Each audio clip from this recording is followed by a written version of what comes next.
आउ किछि दिन पर सूर्य आपन को पोड़ी जाली भस्म करदब। सबु धर्म जाक माटी रे मिसिब सनातन थिबो साक्षी लो फूल बउल बेणी आपणकर सनातन हूँ सृष्टि जेबेटार सृष्टि आरंभ होईची सनातन सेबेटार सृष्टि होईची किए ताକୁ कहब सरे सत्य नारे नाम सना तरे तत्व नरे नम्रता सी सेमती अनेक कथा कहीकि जाइछन्ती काउ राबिले राति पाए जदि बिलेई आगे जीव दुर्घटना हब। प्रवचक कौन प्रवचक मतलब हूँ प्रवंचक सनातन रो मूल तत्व कौन सनातन रो मूल चर्चा कौन सनातन रो उत्पत्ति कौन अनेक समय धरी आमे एमती गोटे सुजोग को अपेक्षा करिथिलो आ आज से सुजोग मु पाइची तर्क करिया पई ए मो पई गोटे सुवर्ण सुजोग आमे बर्तन अछु माँ महालक्ष्मी पीठ जाजपुर पाणीकोइली रे पीठ रे आयोजित करा जाइची साधु पूजन कार्यक्रम सरिवा परे अनेक साधु को मु निवेदन कली जे आज गोटे तर्क हो बोली आ से समस्ते सहमति देइछंती मु आरंभ करी चर्चा आपण समस्ते जहाँ को जानी बादल नना बोली तांको मु प्रणाम करी स्वागत करुची बादल नना आपण को प्रणाम।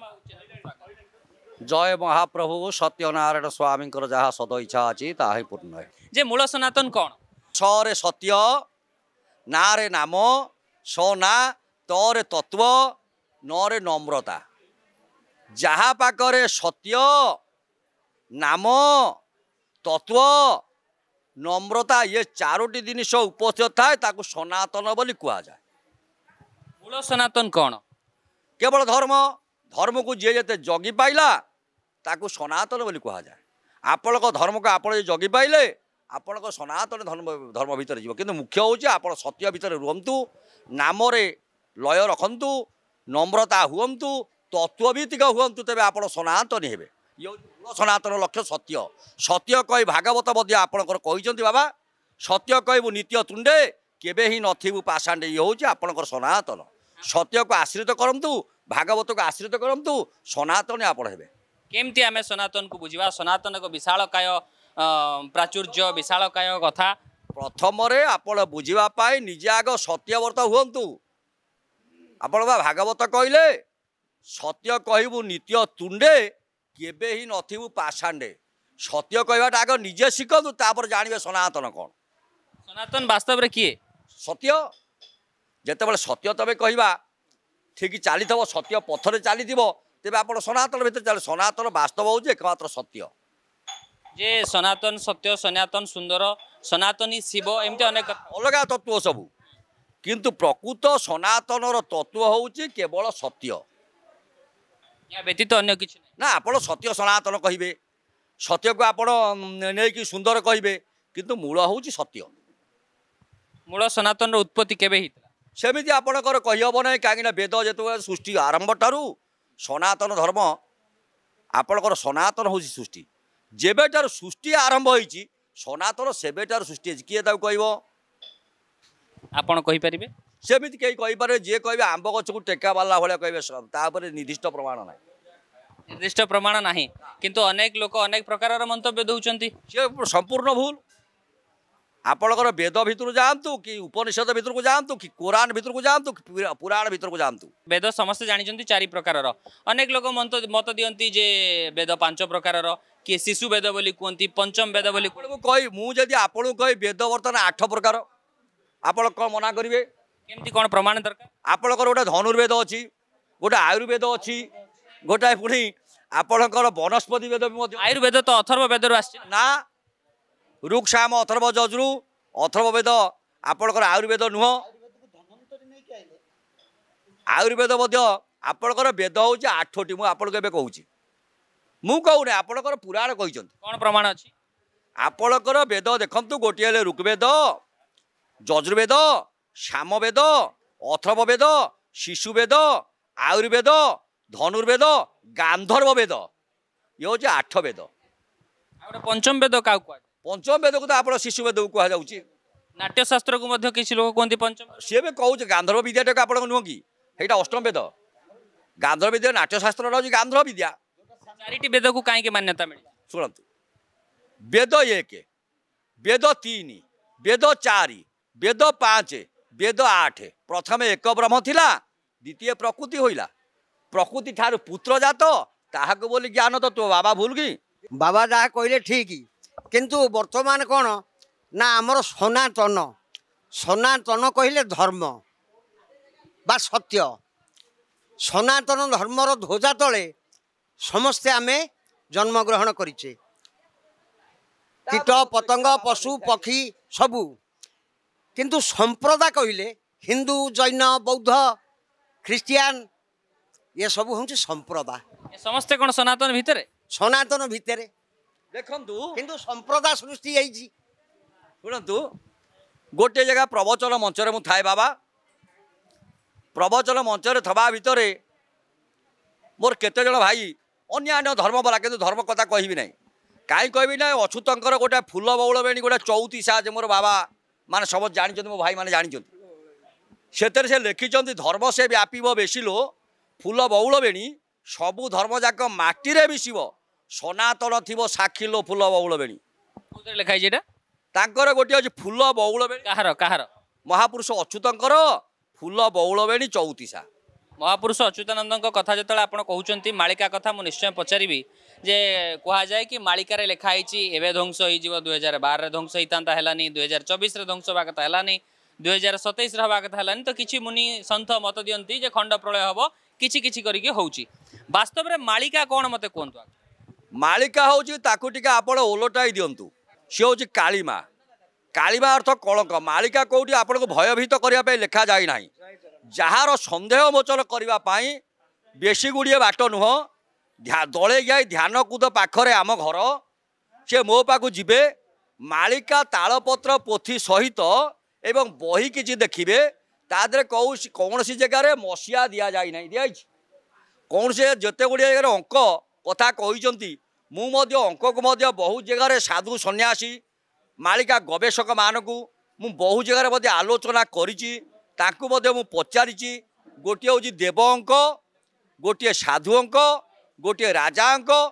जो जगार खेलटी आरंभ हम आम जो जगार बसीचे ये कहा जगह माँ बिरजा जगह ये बिरजा ठाकुराणी गोटे स्पेसिफिक अंक अच्छी जो अंकटी अच्छी माँ को अंकरे खेलटी आरंभ हम किंतु एपर्यंत तीनोटी अंक आम पाऊनु अंक पाऊना माँ बिरजांकर अंकटी पाऊनु मोर ये जाजपुर भाई मैंने जब कहींपारती कौन साधु सन्यासी मैंने कहींपारती बिरजा अंक विषय से कहते बिरजा अंक कौन मत माँ आज्ञा मुझे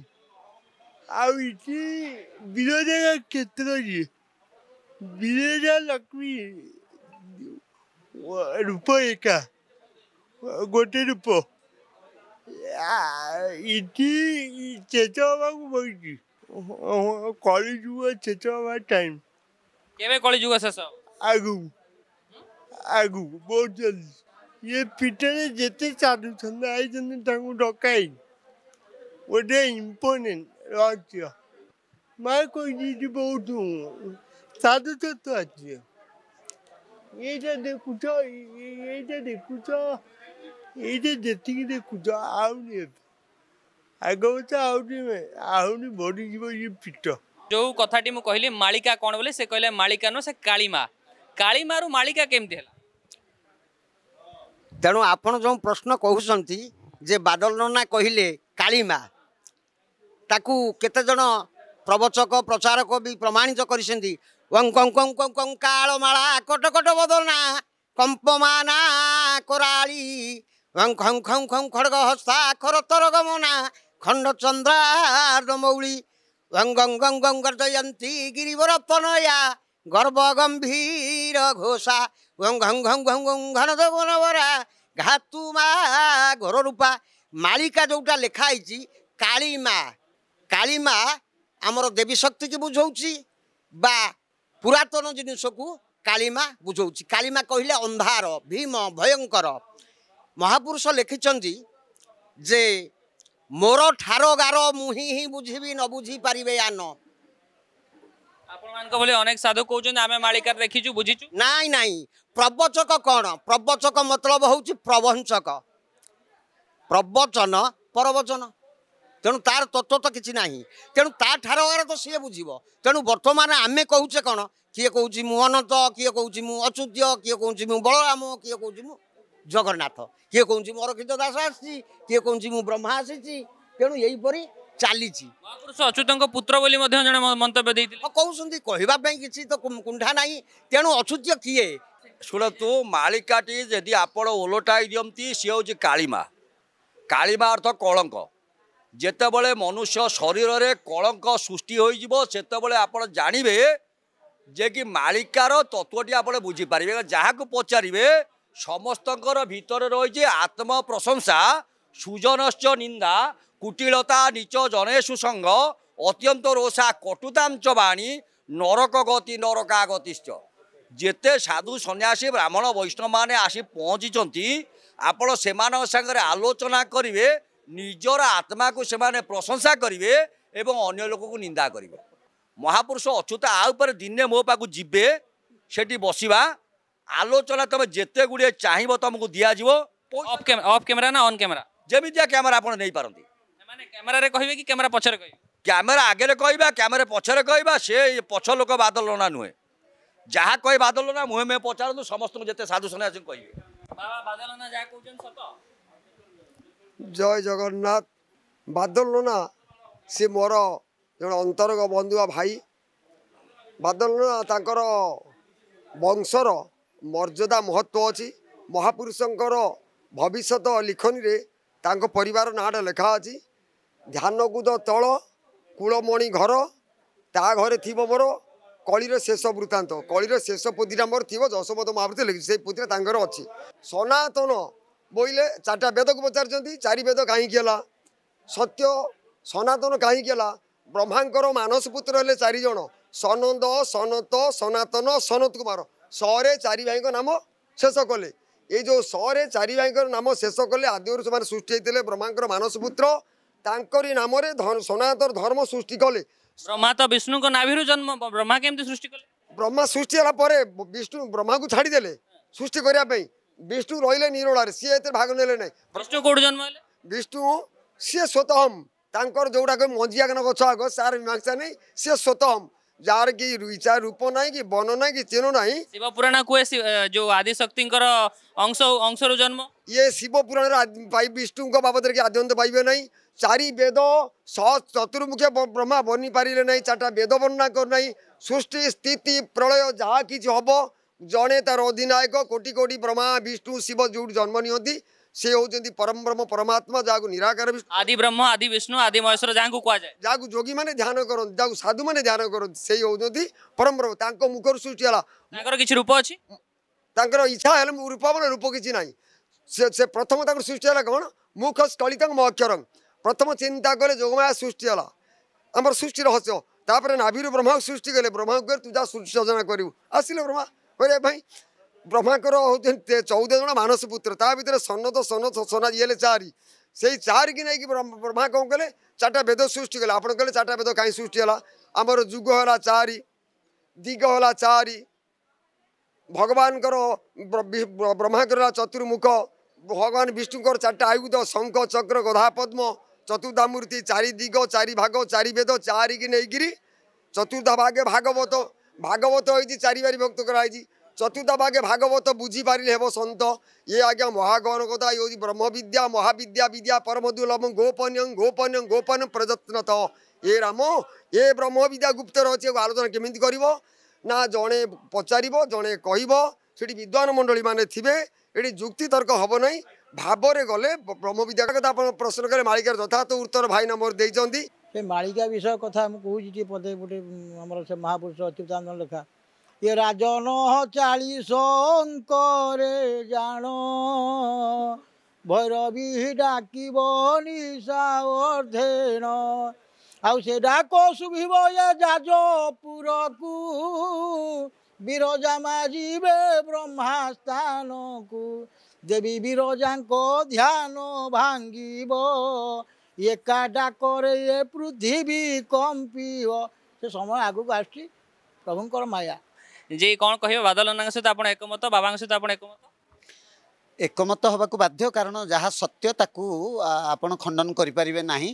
ଆପଣଙ୍କ ଭିତରେ ଗୋଟିଏ ପ୍ରଶ୍ନର ଜିଜ୍ଞାସା ସୃଷ୍ଟି ହେଇଛି ଯେ ଯଦି ମାଳିକା ଲେଖା ହେଲା ତାକୁ ଆପଣ କାଳିମା କାହିଁ କହୁଛନ୍ତି? ଯଦି ସେଇଟା କାଳିମା, ସେ ମାଳିକା କାହିଁକି ଲେଖୁଥିଲେ? এইটা হচ্ছে আপনার প্রশ্নর কথা কিন্তু বাস্তবিক কথা হচ্ছে মারে আ প্রত্যয় হইকি মাଳରେ আ প্রত্যয় হইকি মাଳିকা হেলা মানে যেহেতু গোটিଏ ମାଳ ଗୋଟିଏ ଫୁଲକୁ ମାଳ କୁହାଯାଇ ପାରିବନି ଅନେକ ଫୁଲର ସମଷ୍ଟିକୁ ଗୁନ୍ଥିବା ପରେ ଗୋଟିଏ ସୂତାରେ ତାକୁ ମାଳ କୁହାଯାଏ ତେଣୁ ମାଳର ସମଷ୍ଟି ସେମିତି ଯେମିତି ଗୋଟିଏ ଗୋଟିଏ ଫୁଲକୁ ଗୁନ୍ଥିବାରେ ଗୋଟିଏ ମାଳ ହେଲା ସେମିତି ଅନେକ ଗୁଡ଼ିଏ ମାଳକୁ ଏକାଠି କରିଦେଲେ ମାଳିକା ହେଲା ତେଣୁ ଅଚ୍ୟୁତ ମହାପୁରୁଷ ଲକ୍ଷାଧିକ ମାଳିକା ଲେଖିଛନ୍ତି ଗ୍ରନ୍ଥ ତେଣୁ ତାକୁ ନେଇକି ମାଳିକା କୁହାଯାଉଛି ଏବଂ ଯେଉଁ ମାଳିକାରେ ଯେଉଁ ତତ୍ତ୍ୱଟା ରହିଛି ସେ ତତ୍ତ୍ୱ ବ୍ୟାକରଣ ଦୃଷ୍ଟିରୁ ଆ ପ୍ରତ୍ୟୟ ହେଇକି ମାଳିକା ହେଇଛି ସେଇଟା ଗୋଟେ ବ୍ୟାକରଣ ଆମେ ସିଆଡ଼େ ଯିବାନି ଆମର ବାସ୍ତବିକତା କ'ଣ ସନାତନ କ'ଣ ସନାତନ ହେଉଛି ସତ୍ୟ ଯଦି ଆପଣ ପଚାରିବେ ସତ୍ୟ କ'ଣ ଜଗତ ମିଥ୍ୟା ବ୍ରହ୍ମ ସତ୍ୟ ଆଦିଗୁରୁ ଶଙ୍କରାଚାର୍ଯ୍ୟ କହିଲେ ଜଗତ ମିଥ୍ୟା ବ୍ରହ୍ମ ସତ୍ୟ ଯଦି ଜଗତ ମିଥ୍ୟା ବ୍ରହ୍ମ ସତ୍ୟ ତାହେଲେ ଏ ଜଗତ ଭିତରେ ସତ୍ୟ କେଉଁଠି ଅଛି କୁହ ତାହେଲେ ସନାତନ କାହାକୁ କହିବା ଆମେ ସେଇ କଥା ମୁଁ ଆପଣଙ୍କୁ ମୁଁ ଭାବୁଛି ସମୟ ବହୁତ ଲମ୍ବା ହେଇଯିବ ମୋର ପ୍ରଶ୍ନ ଏବେ ବି ମୁଁ ଅସନ୍ତୁଷ୍ଟ କାହିଁକି ନା ମୁଁ ଶୁଣିଛି ଯଦି ମୁଁ ଭୁଲ କହୁଥାଏ ତାହେଲେ କ୍ଷମା ଚାହିଁବି ପ୍ରଥମରୁ କହୁଛି ଯଦି ମୁଁ ଭୁଲ କହୁଥାଏ ଯେ କାଳିମାରୁ ମାଳିକା ହେଲା କାଳୀ ମା ବୋଲି ଜଣେ ସେଠି ମା ରହୁଥିଲେ ଆଉ ତାଙ୍କ ସଂସ୍ପର୍ଶ ଅଛି ଏ କଥାରେ ଯେ ତାଙ୍କ ଠାରୁ ଜଣେ ଜ୍ଞାନୀ ବା ଜଣେ ବାବା ସିଏ ଜ୍ଞାନ ଆଣିଲେ ତାପରେ ସିଏ କଥାକୁ କାଳୀ ମାକୁ ଉଲ୍ଟେଇକି ମାଳିକା କରିକି କହିଲେ ଆଉ ସେମିତି ଗୋଟେ କ'ଣ ଚର୍ଚ୍ଚା ହୁଏ ଏ କଥାର ରହସ୍ୟ କ'ଣ ଇଏ କଥାଟା ହେଉଛି ଗୋଟେ ଲୋକ କଥା ଇଏ କଥାର ସତ୍ୟତା କିଛି ନାହିଁ ମାଳିକା କେବଳ ଯେ ଅଚ୍ୟୁତ ମହାପୁରୁଷ ଲେଖିଛନ୍ତି ତା ନୁହେଁ ପଞ୍ଚସଖା ମାନଙ୍କ ଭିତରେ ମାଳିକା ଲେଖିଛନ୍ତି ଜଗନ୍ନାଥ ଦାସ ଶିଶୁ ଅନନ୍ତ ବ୍ୟାସ ବି ମାଳିକା ଲେଖିଛନ୍ତି ମାଳିକା ବି ଅଭିରାମ ପରମହଂସ ଲେଖିଛନ୍ତି ମାଳିକା ବି ସବୁ ଗ୍ରନ୍ଥ ତାକୁ ମାଳିକା କାହିଁକି ନାଇଁ ମାଳିକା କୁହାଯାଇଛି ଏଇଥିପାଇଁ ଯେହେତୁ ଅନେକ ଗୁଡ଼ିଏ ଅକ୍ଷରର ସମଷ୍ଟିରେ ସୃଷ୍ଟି ହେଇଥିବା ଗ୍ରନ୍ଥର ନାମ ସେତେବେଳେ ମାଳିକା ଦିଆଯାଉଥିଲା ମାଳ ଶବ୍ଦକୁ ମିଶେଇକି ମାଳିକା ବୋଲି କହୁଛନ୍ତି ଏବେ ମୁଁ କିଛି ମାତ୍ରାରେ ସନ୍ତୁଷ୍ଟ ହେଲି ମୁଁ ଭାବୁଛି ସନ୍ତୁଷ୍ଟ ମୁଁ ବର୍ତ୍ତମାନ ଏବେ ବି ହେଇପାରିବି ବୋଲି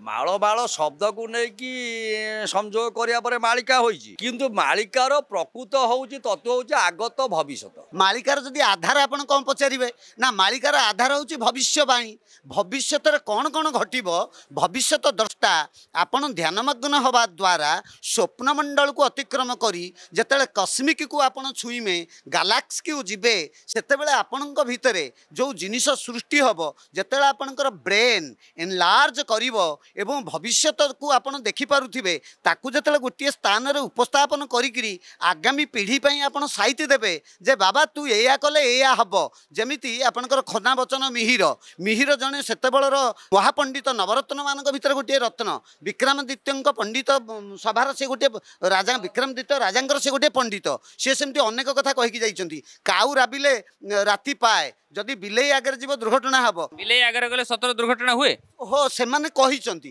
ଆପଣଙ୍କର ଦୁର୍ଘଟଣା ବାଇଚାନ୍ସ ହେଇଯିବ ବିଲେଇ ନ ଯାଇକି ବି ନେଉଳ ଗଲେ ଶୁଭ ନେଉଳ ଗଲା ପରେ ଯେ ଦୁର୍ଘଟଣା ହେବନି ସେ କଥା ନୁହଁ ବେଳେବେଳେ କାକତାଳୀୟ କଥା ପ୍ରସଙ୍ଗରେ ଅନେକ କଥା ଏମିତି କୁହାଯାଏ ଅନେକ କଥା ହେଇଛି ଆମେ ଯେହେତୁ ସନାତନ ମାର୍ଗଦର୍ଶନ ଆଦିମ ଯୁଗରୁ ଅଛି ସନାତନର ଅନ୍ୟ ଏକ ନାମ ହେଉଛି ସତ୍ୟ ଏବଂ ସତ୍ୟ କାହାକୁ କୁହାଯାଏ ଆପଣଙ୍କ ଆଖି ବନ୍ଦ ହେଇଗଲେ ଚଳିବ ଆପଣ ଅନ୍ଧ ହେଇଗଲେ କାନକୁ ନ ଶୁଭିଲେ ଚଳିବ ପାଟିରେ କଥା न कहि पाइले चलिबो आपनकर निश्वास कथा कहू आपण एंटायर बॉडी जदि स्नाउलेस हबो चलिबो किंतु आपनकर निश्वासटा जदि न चलिला ताहले आपण तो स्वर्गधाम हेबे ताहले सत्य कोन आपण नाकु गोटाए मिनिट चिपि देला परे तापरे आपण कहबे या ही सत्य मृत्यु ही चिरंतन सनातन कहीं ना your breath is my presence तो your breathing is your God तेणु भगवान होउछन्ति तुमर प्राण प्राण होउछि सत्य ना समस्त नाकर से जाउछि तेणु सर्व धर्म परित्यज्य माम एकं शरणं ब्रज अहं त्वं सर्व पापभ्य मुख्य ईशामी मा आसुच